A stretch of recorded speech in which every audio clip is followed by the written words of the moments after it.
When are prescription drugs used to prolong health and life, and when do they destroy and take life? That's up next on the Armstrong-Williams Show. Join us.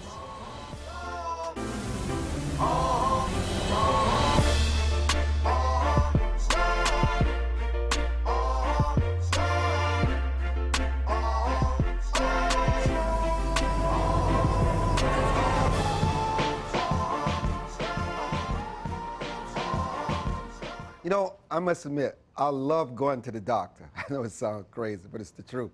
I love going to the doctor because, you know, some people always ask you, how are you doing? How's your health? Well, you know, you can only know how well you're doing health-wise externally. You never know what's going on with you internally unless you actually go to the doctor. And I'm so proud that today that Dr. Enrique Roble, who has been my physician for the last 34 years. I've had the same doctor for the last 34 years. And not only that, he's my executive producer's physician, A. Dean.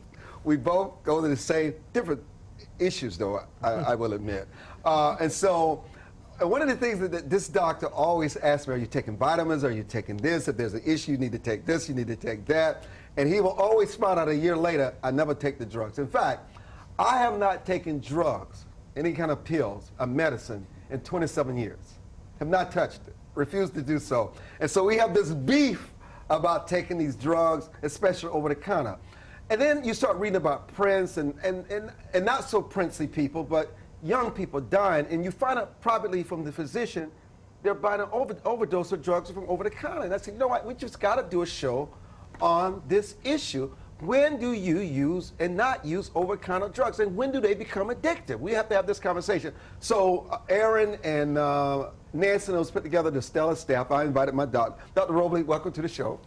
Thank you for inviting me. And thank you for being a very good physician. Yes. And also we have joining us for the first time Jennifer Paul.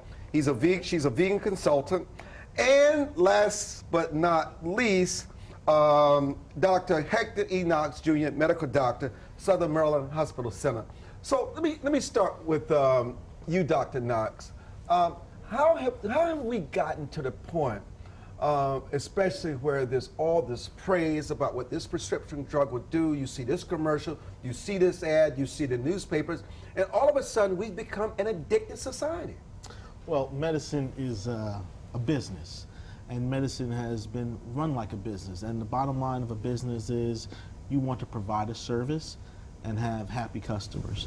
And so the pharmaceutical industry wants to build that base of customers. And so they advertise, they have you ask your doctors about specific drugs. We have to educate ourselves on these drugs because we get questions on them. And at the end of the day, it's a business situation where more people now are aware of medications, more people are now aware of what they're there for, and we have to provide a service. We have to essentially address the concerns of these customers, because in the business model, the patient now is the customer. So Dr. Roble, what is it that ends up, if you're listening to Dr. Knox, happen between that conversation with the patient where they become addicted to these drugs and die of overdoses? Well, talking about medicines in general, we physicians try to use the least medicines possible, believe it or not. At least on my patients, you are the witness. Oh yeah, that's true. That's the first thing that I do is you have to change your lifestyle. You have to exercise, but more important than exercise is the diet. And now, jumping to what the best diet should be is not the pyramid that the government tells us. The best diet is a vegan diet. And I think that we all should be as vegans as we can. So I think that that will prevent many of the diseases that kill most of the people. In fact, from the 15 causes of death, being a vegan helps you with 14 of them. Wow. The only one that doesn't get helped is the accidents. Wow. But I think that even the accidents probably are less because they have less obesity. And then they can have less accidents. So if you are a good vegan, you can really not need as many medicines that you really have. Now, it happens that not everybody follows your instructions 100%. And then, if the abnormality persists, if the person has high cholesterol for certain period of time, and you have told that person, okay, you do this, and if the cholesterol doesn't come down, then we have to start using medications.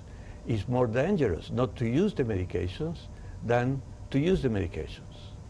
Jumping to pain.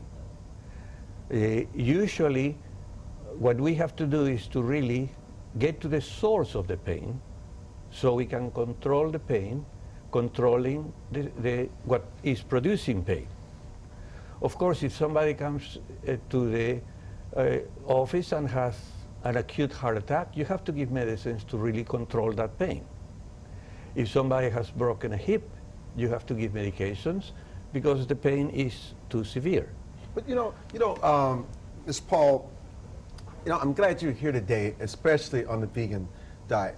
For many people who grew up and addicted to bacon and pork and steaks, they're not going to really give that up. But there is a balance that you can have implementing your diet where you can sort of enjoy the things you want, but in a different way. It may taste differently, but Dr. Robley makes a very good point, and I see it especially when I'm in Europe and you see no fat. Literally, you see no fat. Mm-hmm. It's almost you're in the twilight zone. And you ask yourself, how is that possible? And yet you come here, it's not, and we think it's normal, it's okay. In fact, they do these commercials, big is sexy, making people feel good about being big. And then they have these businesses called McDonald's and all these fast food places, which are, in some ways are destroying people's lives. And yet we celebrate it in the name, go out and get your Big Mac. And now they got the healthy menu on these fast food restaurants. And in these neighborhoods, they're having a devastating impact if you don't get the right advice on dieting and what happens to you in the long run. Exactly, and he brings up a good point, but not many doctors, unfortunately, have the same viewpoint as you. Hold that, because I want to come at you. I want to come at you uninterrupted. I just heard Aideen said 15, and I know it's not 15 minutes. So we're going to come a quick break. Come back to you and continue this discussion. Don't go away.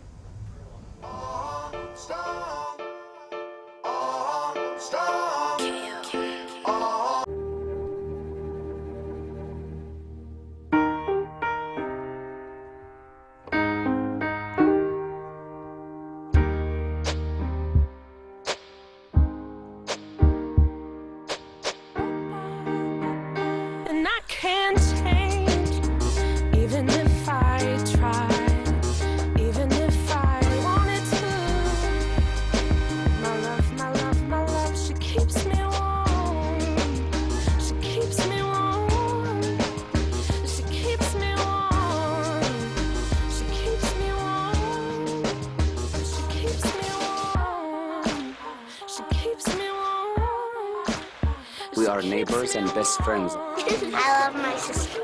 My heart doesn't see race. Love is love. Our family is no less than any other family.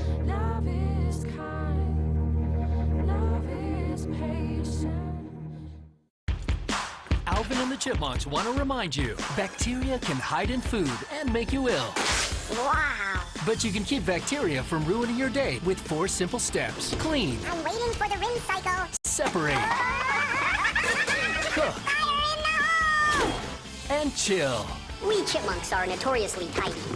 Check your steps. The road trip to food safety starts at foodsafety.gov.